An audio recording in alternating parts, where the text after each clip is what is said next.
શું તમારું નામ છે? દામજીભાઈ, હું એક કિસાન પુત્ર. દામજીભાઈ, આજે અતિવૃષ્ટિ થઈ છે અને ખેડૂતોને ખૂબ જ નુકસાન થયું છે, તેને લઈ શું કહેશો? હવે એની માટે તો મને એટલી બધી વેદના છે, તમારા માધ્યમથી હું વાત કરીશ કે આજે જે કેટલા દિવસથી એવું ચાલી રહ્યું છે કે સરકાર વળતર આપશે, હેક્ટરે આપશે, એકરે આપશે કે વીઘે આપશે, એનું કાંઈ નક્કી નથી થતું. પણ જો તમે કુદરતને માથે રાખીને વાત કરતા હો તો કિસાન વર્ષોથી વિગોટી ભરતો આવે છે, દવાના ટેક્સ ભરે છે, બિયારણના ટેક્સ ભરે છે, બધા જ ટેક્સ ભરે છે.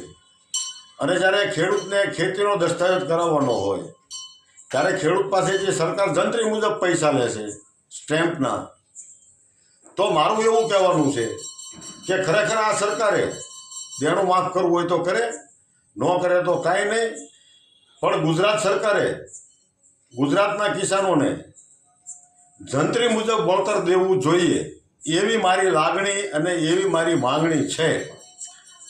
આ ખેડૂતોનું પકાવેલું ધાન છે એ દરેક વ્યક્તિને પેટમાં જાય છે, તો કેવી એને મદદ મળવી જોઈએ?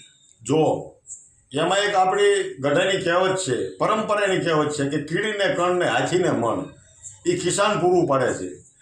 તો દરેક સમાજના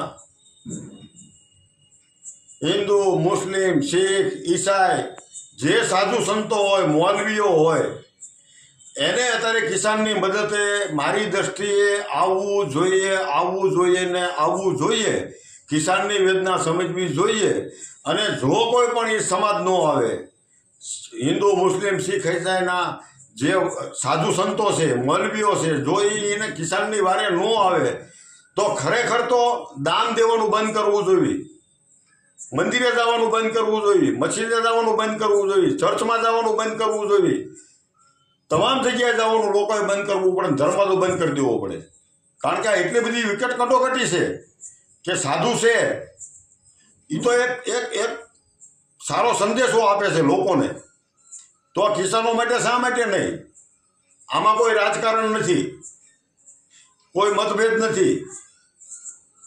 તો ખરેખર તમામ જ્ઞાતિના સંતોને, મૌલવીઓને, બધાને કિસાનની વારે આવવું જોઈએ અને સરકારને કાન પકડીને કહેવું જોઈએ કે તમે જંત્રી મુજબ કિસાનને વળતર આપો, અમારે તમારી દેવા માફી જોતી નથી એવી મારી માંગણી છે.